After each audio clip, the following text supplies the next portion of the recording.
Hi, I'm Dr. Alex Fennelly, and today we are going to be making a Dutch baby.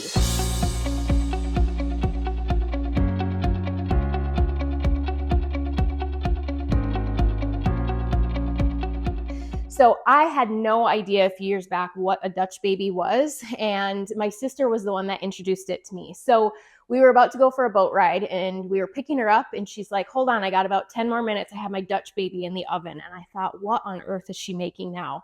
And so we went inside, and this is what came out of the oven, was this beautiful Dutch baby in this cast iron pan. They are so easy to make. They're gluten-free and they're so tasty. So I'm so excited to share this with you today. Okay, so first we're going to get started with just taking 2 tablespoons of ghee, and we're just going to melt that down. So I've got the oven already preheating at 450. And then while that's melting, we're just going to simply pour the rest of the ingredients into the blender. I've got a Vitamix, so just a high-powered blender. I think it works really, really well to whip everything up really quickly. So we're going to start with a half a cup of, I have macadamia milk here. So we'll start with a half a cup of that. We're going to do 4 chicken eggs. You can also do duck eggs, but if you're going to do duck eggs with them being a little bit larger, I would do 3 of them. So we're going to do these 4 eggs here. Put these in. When picking eggs, you always want to choose, again, pasture raised. Not necessarily just organic feed. You want pasture raised. Okay, so there are the eggs in there. Now we're going to do a half of cup of gluten-free flour. You can use any flour blend that suits your allergies. It doesn't matter. We're going to do 1/4 of a teaspoon of sea salt. We're going to do 2.5 teaspoons of granulated xylitol and 1 teaspoon of vanilla. And then we are going to zest an entire lemon here. Now, when you're zesting a lemon, you really want to make sure, or any kind of citrus, when you're zesting anything, you want to make sure that you're buying organic. Even with this being an organic one, I still soaked it in vinegar and baking soda to really just get rid of any pesticides or chemicals that would be on the outside. So you're going to zest the entire lemon. My favorite zester is the microplane zester. I know that's Christy's favorite too. If you try this and you feel like it's too much lemon zest for you, then simply zest half of it. Again, just tailor it to your personal preference here. Okay, so we'll go with that. And then all we're going to do is simply blend this up.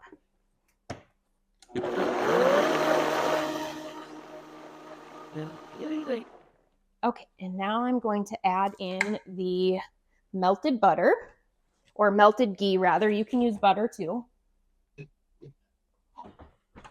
Okay, add this in here. Good. Okay, blend this up.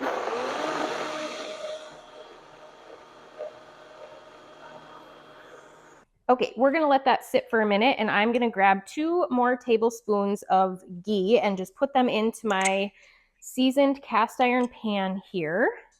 And we're going to melt this over the stovetop. Okay, so now that our ghee is done melting down, we're just going to add the blueberries and the batter to our warmed cast iron pan here. And again, I have the oven preheated at 450. So we're going to add our blueberries. I prefer blueberries. It's the first way I had it, and it's just kind of always my go-to. You can do strawberries, you can do raspberries, any kind of berries that you prefer.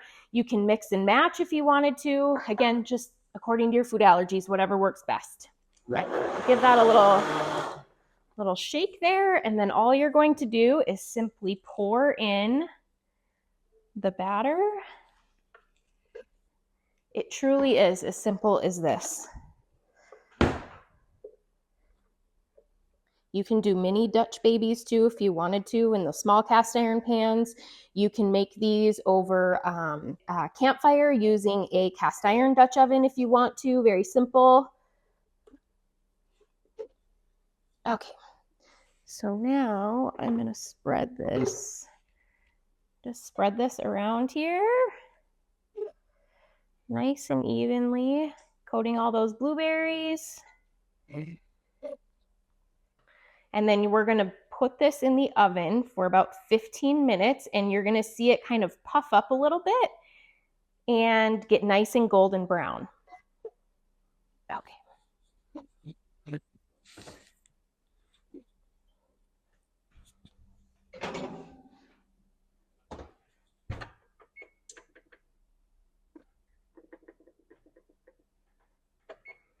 Okay, so we've got that in for 15 minutes.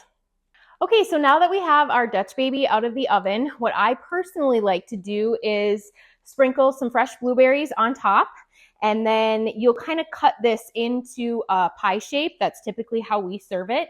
And then what you can do is also powder some xylitol. The best way to do that, and you just sprinkle it on top, but the best way to powder that granulated xylitol is in a coffee grinder.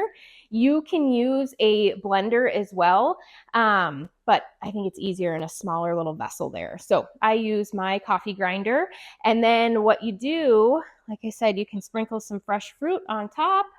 We'll get a little more xylitol in there. When choosing xylitol, you always want to make sure, again, that it's from the birch tree and not corn.